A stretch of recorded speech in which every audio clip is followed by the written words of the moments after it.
যখন আমরা ইনকাম ট্যাক্সের রিটার্ন প্রিপেয়ার করি তখন প্রথম 3,50,000 টাকা পর্যন্ত আয় করমুক্ত, মানে এটার উপর কোনো ট্যাক্স আরোপ করা হয় না। তাহলে এখানে যে 5,18,000 টাকার কথা আমি বললাম সেইটার 3,50,000 টাকা কি প্রথমে করমুক্ত? অবশ্যই না। কারণ একজন সরকারি চাকরিজীবীর মোট আয়, যে বিভিন্ন আয়ের সমষ্টি এখানে বলছি না আমি আপনাদেরকে, এই মোট আয়ের সবগুলো আয় আবার কর যুক্ত না। এর মধ্যে বেশ কিছু আয় আছে যেগুলো কর অব্যাহতি পায় বা যেগুলোর উপর কর দিতে হয় না। যেমন আপনাদেরকে আমি ধরে ধরে শিখিয়ে দিচ্ছি, দেখেন, মূল বেতনের উপরে ট্যাক্স দিতে হয়, ঠিক আছে, এটাকে আমি মার্ক করে দিলাম। বাড়ি ভাড়া ভাতা, এটা তার আপনার ট্যাক্স ফ্রি, এটার উপরে ট্যাক্স আরোপ করা হচ্ছে না। চিকিৎসা ভাতা ট্যাক্স ফ্রি। উৎসব বোনাস, হ্যাঁ, এটা ট্যাক্সেবল, ট্যাক্স দিতে হয় এটার উপরে।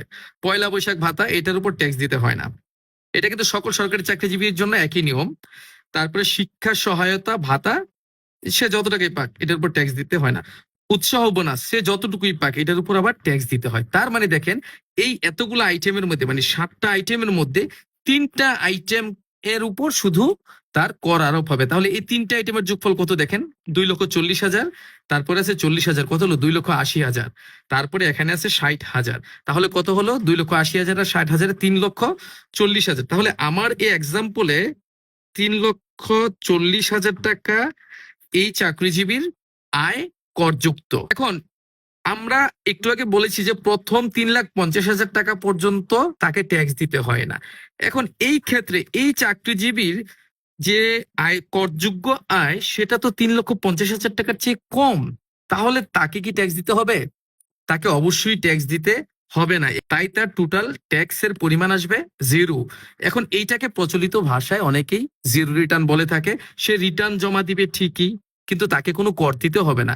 এর জন্য এটাকে প্রচলিত ভাষায় জিরো বলা হয়, যদিও আয়কর আইনে জিরো রিটার্ন বলতে কোনো শব্দ নেই। তারপর আমরা এটাকে সবাই জিরো রিটার্ন নামেই চিনে থাকি। এখন এই একই ব্যক্তির ধরেন যে যদি উৎসব বোনাস 4টা হইতো, কথাটা খুব খেয়াল করে শুনেন, উৎসব বোনাস 4টা হলে তার এখানে কয় টাকা উৎসব বোনাস হইতো?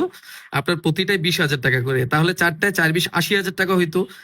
যেহেতু 60,000 টাকায় আপনার কত 3,40,000, তাহলে আরো 20,000 যুক্ত হইলে, আরেকটা উৎসব বোনাস বাড়লে তার টোটাল আয় কত হইতো? এখানে করযোগ্য আয় 3,60,000 টাকা। খেয়াল করেন, এখানে নিয়মে বলা আছে 3,50,000 টাকা পর্যন্ত তার কত হবে?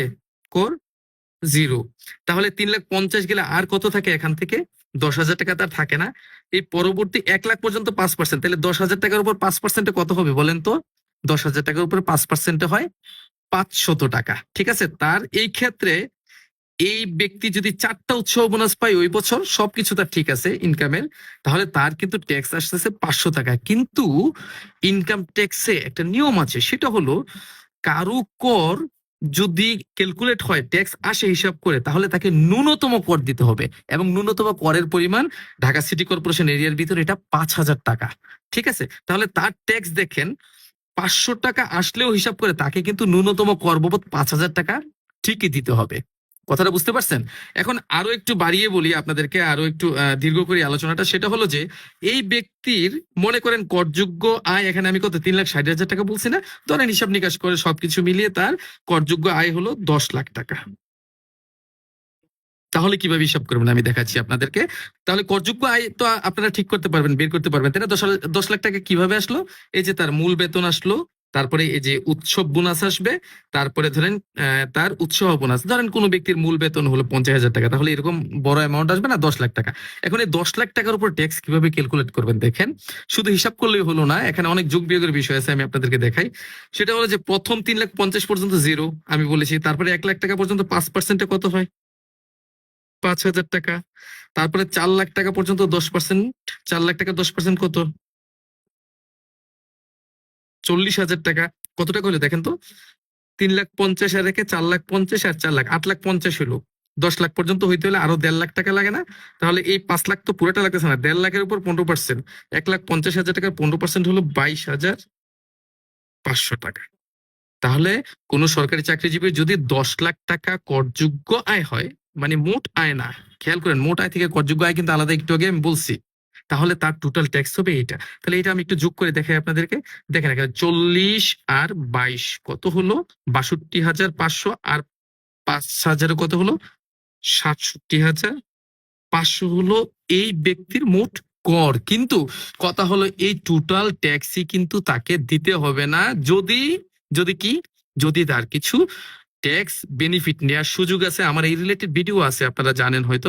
বেশ কিছু জায়গায় ইনভেস্ট করলে সরকারকে আপনি কম ট্যাক্স দিতে পারেন। যেমন সঞ্চয়পত্র যদি কিনেন, যেমন উদাহরণস্বরূপ আমি বলি, এই ব্যক্তি যদি 1 লাখ টাকার সঞ্চয়পত্র কিনে, তাহলে সঞ্চয়পত্রে বিনিয়োগের 15%, মানে 15,000 টাকা এখানে তার এই 67,500 টাকা বাদ দিয়ে বাকি টাকাটা তাকে ট্যাক্স হিসেবে দিতে হবে।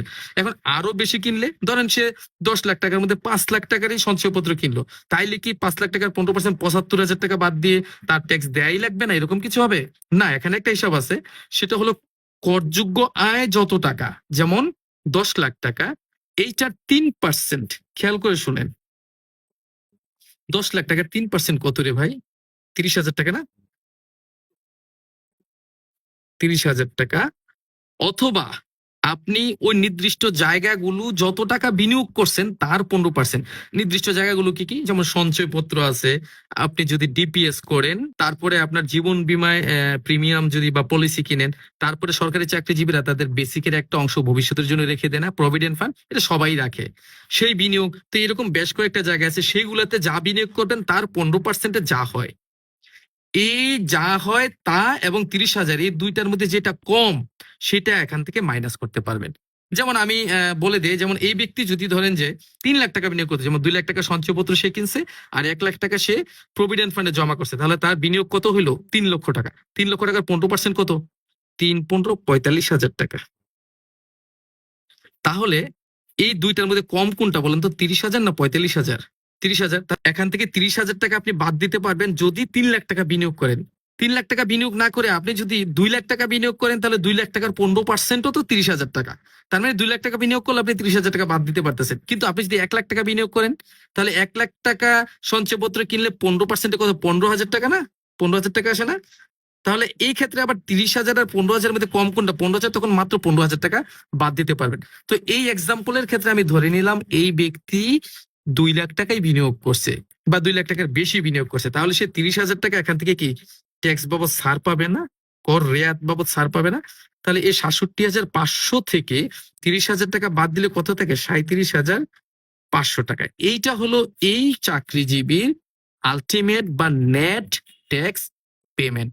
তো আপনাদেরকে জেনে রাখতে হবে, যদি নারী কর্মচারী হয়, সরকারি চাকরিজীবী নারী হয়, তাহলে কিন্তু এই লিমিটটা আবার বেড়ে যায়। আবার যদি মুক্তিযোদ্ধা হয় তাহলে লিমিটটা বেড়ে যায়, প্রতিবন্ধী হলে আরো বেড়ে যায়। এমন অনেক কিছু যদি কিন্তুর বিষয় আছে। আসলে ট্যাক্সের আইনটাই এরকম, আমাদের অনেক তথ্য আসলে একটা রিটার্ন করতে গেলে আপনার জানা থাকতে হয়। তো আশা করি আপনারা, আমি একটা সিম্পল জিনিস দেখাইছি যে ট্যাক্স ক্যালকুলেশনের ক্ষেত্রে জিরো রিটার্ন আমরা কাকে বলি, কখন হয়, কখন ন্যূনতম কর দিতে হয়, এই জিনিসটা বুঝতে পারছেন। আর কখন আপনার ন্যূনতম করের বেশি ট্যাক্স আসলে বিনিয়োগের রেয়াত নিয়ে কিভাবে ট্যাক্সটা ক্যালকুলেশন করা হয় সেই জিনিসটাও আপনারা বুঝতে পারছেন।